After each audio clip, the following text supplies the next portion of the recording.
नमस्कार, मैं हूं आपके साथ कनिका अरोड़ा और आप देख रहे हैं एफएम न्यूज। तो बुलेटिन में रुक करेंगे छत्तीसगढ़ की खबरों का। सरकार के कामकाज और योजनाओं की ग्राउंड रिपोर्ट लेने के लिए निकले सीएम भूपेश बघेल के प्रदेशव्यापी दौरे का दूसरा चरण शुरू हो गया है। आज से सीएम बघेल बस्तर संभाग के दौरे पर है। छत्तीसगढ़ के अंतिम छोर और नक्सल प्रभावित क्षेत्र सुकमा से सीएम बघेल ने अपने दौरे का आगाज किया है। इस दौरान सीएम बघेल हर विधानसभा क्षेत्र में दौरे पर हैं। जनता से संवाद कर सरकार के काम का फीडबैक भी लेंगे। प्रदेश व्यापी दौरे में सीएम बघेल समीक्षा बैठक के जरिए प्रशासनिक अमले में कसावट की कवाई में भी जुट गए हैं। सरगुजा संभाग के दौरे के दौरान भी हमने देखा कि सीएम बघेल ने कई लापरवाह अधिकारियों पर भी कार्रवाई की थी। तो सीएम भूपेश बघेल 90 विधानसभाओं का दौरा करेंगे। लगातार उनके जो दौरे हैं जिसकी शुरुआत 4 मई से हो चुकी है और प्रदेश व्यापी दौरा जो है वो सीएम भूपेश बघेल का जारी है और आज इस प्रदेश व्यापी दौरे के दूसरे चरण की शुरुआत हो चुकी है। जनता से सरकार के कामकाज की रिपोर्ट लेंगे, साथ ही प्रशासनिक अमले की भी बैठक लेंगे।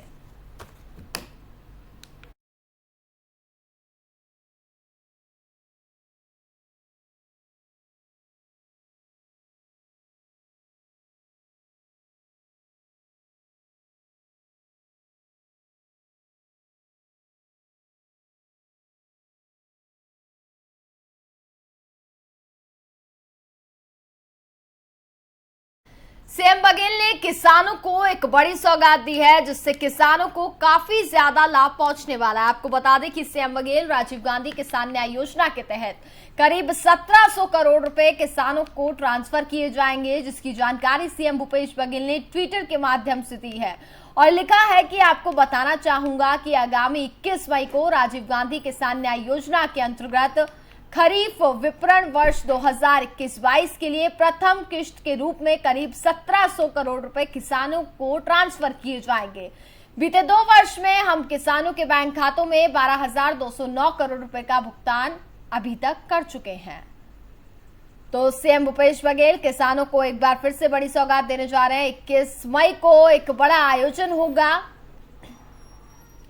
जिसमें राजीव गांधी किसान न्याय योजना के अंतर्गत खरीफ विपणन वर्ष 2021-22 के लिए प्रथम किश्त के रूप में करीब 1700 करोड़ रुपए किसानों को ट्रांसफर किए जाएंगे। बीते 2 वर्ष में बताया जा रहा है कि सरकार ने किसानों के बैंक खातों में 12,209 करोड़ रुपए का भुगतान किया जा चुका है।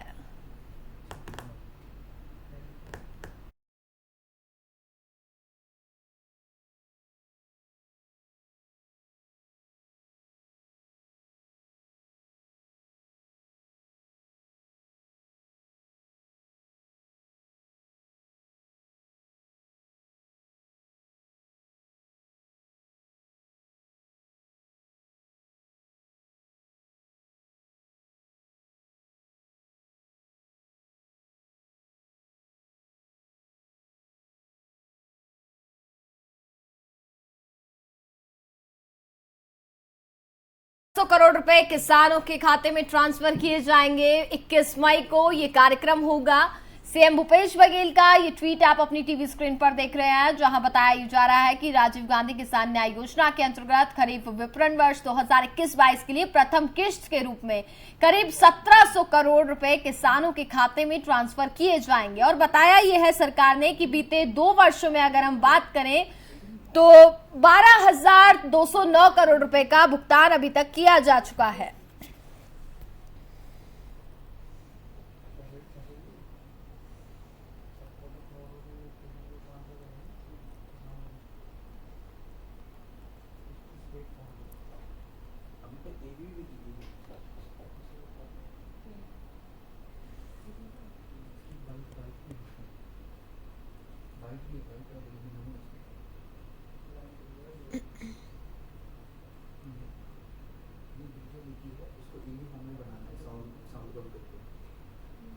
अच्छा ठीक है भाई, वाइट ही आई ना सिर्फ।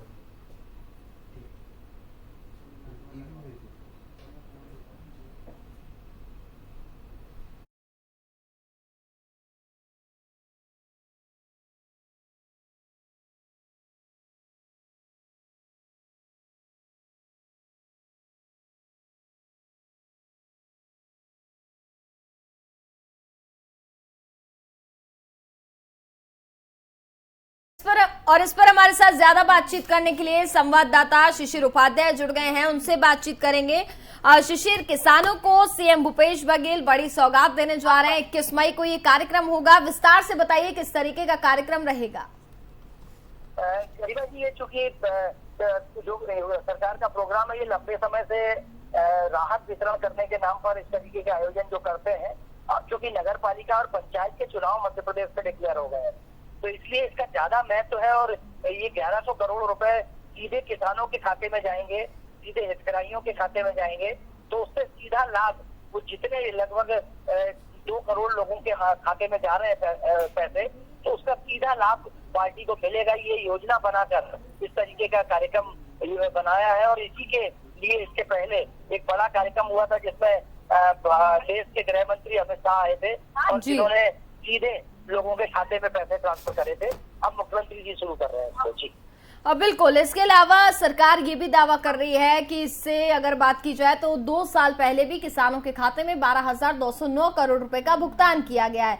लेकिन वहीं दूसरी ओर बात करें तो विपक्ष लगातार सरकार पे हमलावर है और कहती है कि घोषणा पत्र में जो भी वादे किए सरकार ने वो पूरे नहीं किए हैं। बिल्कुल, ये आप सही कह रहे हैं। इससे पहले भी 1230 करोड़ रुपए ट्रांसफर करने की बात हुई थी और ये 1100 करोड़ से ज्यादा की राशि ये ट्रांसफर कर रहे हैं। लेकिन उसमें बहुत सारे अकाउंट नंबर ऐसे थे जो डमी अकाउंट नंबर थे। सरकारें आंकड़े बता देती है कि हमने इतने से करोड़ रुपए ट्रांसफर कर दिए, लेकिन कई किसानों के खाते बंद हो चुके होते हैं, कई किसानों के जो अकाउंट नंबर वो सही नहीं होते हैं।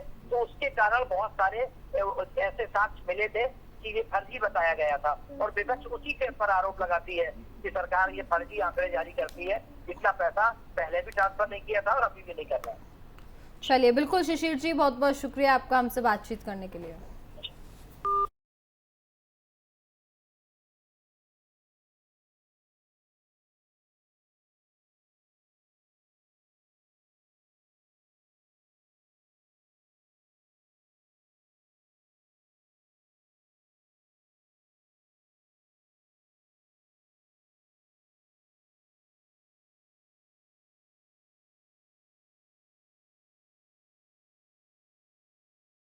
खबरों में आगे बढ़ते हैं। सीएम भूपेश बघेल आज कैप्टन गोपाल कृष्ण पंडा के रायपुर स्थित आवास पर पहुंचे, जहां उन्होंने कैप्टन गोपाल कृष्ण को पुण्य अर्पित कर श्रद्धांजलि दी है। जो आपको बता दें कि 12 मई को स्टेट हेलीकॉप्टर क्रैश में कैप्टन गोपाल कृष्ण पंडा शहीद हो गए थे। मुख्यमंत्री ने कैप्टन पंडा के परिजनों से मिलकर अपनी शोक संवेदनाएं व्यक्त की। इस मौके पर छत्तीसगढ़ गृह निर्माण मंडल के अध्यक्ष कुलदीप जुनेजा के साथ मुख्यमंत्री के अपर मुख्य सचिव सुब्रत साहू भी उपस्थित रहे।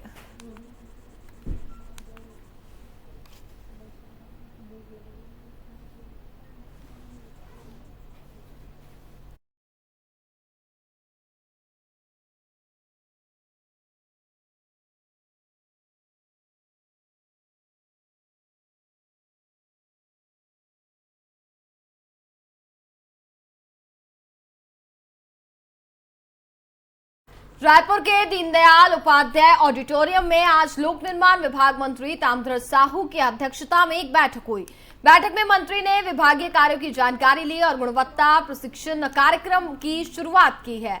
इसमें मंत्री साहू ने विभागीय अधिकारियों को कार्य का गुणवत्ता के साथ ही समय सीमा में पूर्ण करने के भी निर्देश दिए हैं। उन्होंने कहा कि कार्यों में लापरवाही बरतने वाले अधिकारियों और कर्मचारियों पर सख्त कार्रवाई की जाएगी।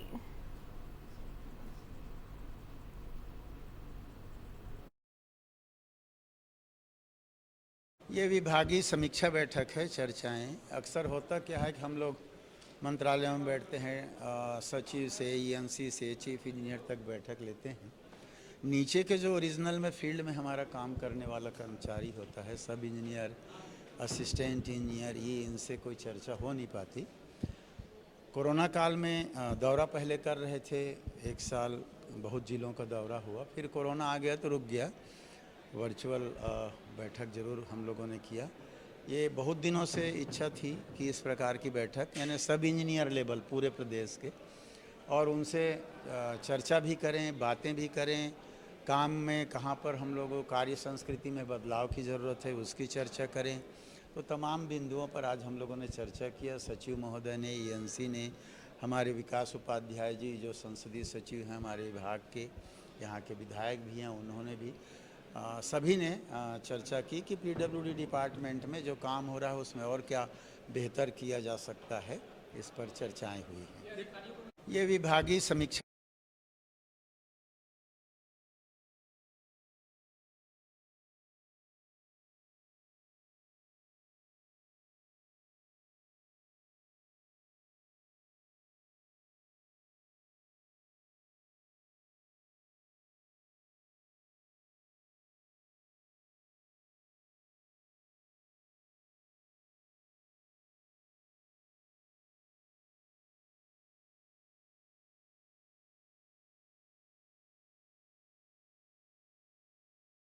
नेता प्रतिपक्ष धर्मलाल कौशिक बघेल सरकार पर हमला बोलते हुए प्रदेश की कानून व्यवस्था पर सवाल खड़े कर दिए हैं और उन्होंने कहा है कि छत्तीसगढ़ में लगातार हत्या, लूटमार, डकैती, अपहरण जैसी घटनाएं बढ़ती जा रही हैं और ये आम हो चुका है। प्रदेश की कांग्रेस सरकार इन अपराधों को रोकने में पूरी तरह से विफल साबित हो रही है।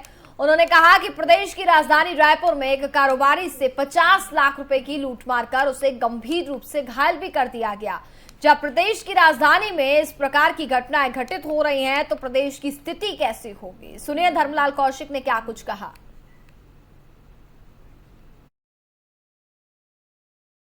राजधानी रायपुर अपराधियों की शरण स्थली बन गई है। आए दिन चाकूबाजी की घटनाएं, अपहरण, लूट, डकैती, हत्या और इसी क्रम में जिस प्रकार से 50 लाख की लूट की गई है, मारपीट की गई है, उसके साथ में निर्ममता के साथ में मारे हैं। ऐसे राजधानी जब सुरक्षित नहीं है तो प्रदेश की क्या स्थिति होगी? आज हम देख रहे हैं कि लगातार घटनाएं बढ़ती जा रही है, अपराधी गिरफ्त से बाहर है और आम आदमी का निकलना जीना असुरक्षित हो गया है, जीना दुभर हो गया है। इस सरकार के भरोसे यदि कोई समझे कि मेरी रक्षा होगी तो संभव नहीं लग रहा है। जिस प्रकार से लगातार घटनाएं हो रही है, अभी कुछ दिन पूर्व मुख्यमंत्री जी के द्वारा कानून व्यवस्था को लेकर के समीक्षा बैठक की गई। उसके पहले गृह मंत्री जी के द्वारा की गई। खबर पर हमारे साथ ज्यादा बातचीत करेंगे कांग्रेस प्रवक्ता धनंजय ठाकुर, उनसे बात करेंगे और जानेंगे धनंजय जी, जहां एक और सरकार तमाम वादे कर रही है लेकिन वहीं दूसरी ओर ये जो घटनाएं घटी हैं, लूटमार की घटनाएं दिन पर दिन छत्तीसगढ़ में बढ़ती जा रही हैं। 50 लाख रुपए की लूट हुई है, इसको लेकर के धर्मलाल कौशिक निशाना साध रहे हैं। वो साफ तौर पर ये कह रहे हैं कि प्रदेश में कानून व्यवस्था तो बची ही नहीं है। देखिए, नेता प्रतिपक्ष धर्मलाल कौशिक जी को ये आरोप लगाने से पहले आत्म विश्लेषण करना चाहिए, आत्मचिंतन करना चाहिए कि 15 साल के भ्रमण भाजपा के शासनकाल में जो लचर कानून व्यवस्था थी, उस दौरान जो लूट की, हत्याएं की, बलात्कार की अनेक घटनाएं हुई है उस दौरान में और आज में कितना अंतर है। तभी उनको समझ में आएगा कि पूर्ववर्ती सरकार के दौरान जो लचर कानून व्यवस्था था उसको चुस्त दुरुस्त करने में मुख्यमंत्री भूपेश बघेल जी की सरकार सफल हुई है। आज पुलिस अपना दायित्व का निर्वहन कर रही है। जनता को जो सुरक्षा पुलिस से मिलनी चाहिए, पुलिस की जो दायित्व से निर्वहन किया जा रहा है। जरूर कुछ घटनाएं हो रही है, इस घटना से हम इंकार भी नहीं कर रहे, लेकिन इस घटना के बाद आरोपी पकड़े जा रहे हैं, पीड़िता को जो न्याय मिल रहा है और पुलिस को सब न्याय दिलाने में, आप देखेंगे छत्तीसगढ़ पुलिस को देश भर में जो न्यायिक व्यवस्था है उसमें न्याय दिलाने में अपने नागरिकों को पहला और अव्वल दर्जा देश में प्राप्त है। बिल्कुल धनंजय जी, जैसा कि आप कह रहे हैं कि 15 साल बीजेपी की सरकार थी, फिलहाल हमें पास्ट में नहीं जाना है। अगर हम बात करें तो अभी वर्तमान में आपकी सरकार है और ऐसे में इस पूरे मामलों पर रोक क्यों नहीं लग पा रही है, ये भी एक कारण है क्योंकि जगह जगह अगर हम बात करें तो पेट्रोलिंग की व्यवस्थाएं भी हैं। भूपेश बघेल कहते हैं कि कराई जा रही है, कानून व्यवस्था को हम और ज्यादा मजबूत करने की कोशिश कर रहे हैं, लेकिन बावजूद उसके लगातार इस तरीके के मामले सामने आते हैं। देखिए, मैंने पहले कहा ना, अगर हम अपराध बढ़ी है, घटी है, लचर कानून व्यवस्था या मजबूत कानून व्यवस्था पर अगर हम चर्चा करते हैं तो निश्चित तौर पर हमको 15 साल के सरकार के दौरान के जो व्यवस्थाएं थी और आज की सरकार के दौरान की जो व्यवस्थाएं थी उससे तुलना करना पड़ेगा। जब हम तुलना करेंगे तभी समझ में आएगा कि पूर्ववर्ती सरकार की जो सरकार के दौरान जो लचर कानून व्यवस्था था उस दौरान तो आप देखेंगे कि शाम 6 बजते इधर सूर्यास्त होता था, उधर थानों के गेट बंद हो जाते थे, पीड़िता को जो है FIR दर्ज नहीं होती थी और अपराधी बेखौफ घूमते थे। छोटा सा उदाहरण आपको बताना चाहूंगा।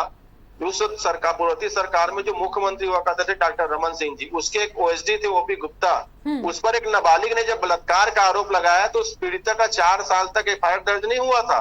और जब हमारी सरकार बनी तो पीड़िता का एफआईआर दर्ज भी हुआ, आरोपी को सलाखों के पीछे भेजा गया। और उसके बाद देखेंगे और बेशर्मी के प्रकाशा देखिए भाजपा से जुड़े लोगों की, पीड़िता के जो गवाही पक्ष था उसका किडनैप कर लिया गया था। तो कहीं ना कहीं जो पूर्ववर्ती सरकार की जो नजर कानून व्यवस्था थी, अगर हम, मैंने कहा ना, निश्चित तौर पर कुछ घटनाएं हुई है, इस बात से इनकार नहीं कर रहे हैं, लेकिन पुलिस में त्वरित कार्रवाई कर रही है, अपराधियों को ढूंढा जा रहा है, सलाखों के पीछे भेजा जा रहा है और पीड़ित पक्ष को न्याय दिलाया जा रहा है। लेकिन अगर कम ज्यादा की हम चर्चा करते हैं, बड़े घटनाओं की चर्चा करते हैं, तो हमको इस तुलना करना अति आवश्यक है। चलिए, बिल्कुल धनंजय जी, बहुत बहुत शुक्रिया आपका हमारे साथ जुड़ने के लिए।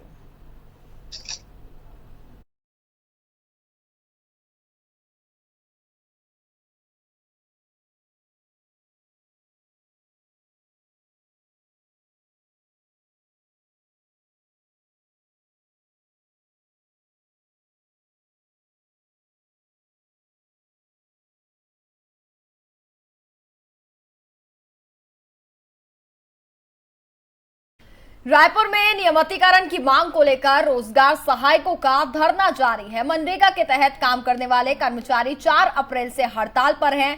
प्रदर्शनकारियों की मांग है कि जब तक नियमितीकरण सहित इनकी 2 सूत्रीय मांगों को पूरा नहीं किया जाता तब तक ये हड़ताल जारी रहेगी। और ये हड़ताल जो है वो काफी लंबे समय से जारी है। ऐसे में मनरेगा कर्मचारियों की अगर हम बात करें तो पूरी तरीके से काम भी प्रभावित हो रहा है। नियमितीकरण सहित 2 सूत्रीय मांगों को लेकर के ये प्रदर्शन जो है वो जारी है।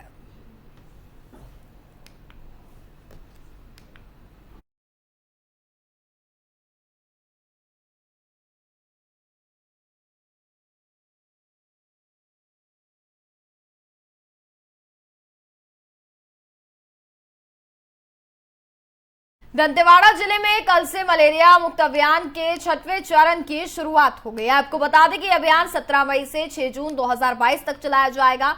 इसके अंतर्गत स्वास्थ्य विभाग की टीम घर घर जाकर के मलेरिया, टीबी, मोतियाबिंद और इसके साथ ही जांच और उपचार भी करेगी। जिले के समस्त विकास खंडों में उक्त अभियान को सफल और क्रियान्वयन हेतु समस्त स्वास्थ्य दलों को आवश्यक प्रशिक्षण भी दिया जाएगा। इसी पर मीडिया अधिकारी अंकित सिंह ने आगे क्या कुछ कहा, आपको सुनाते हैं।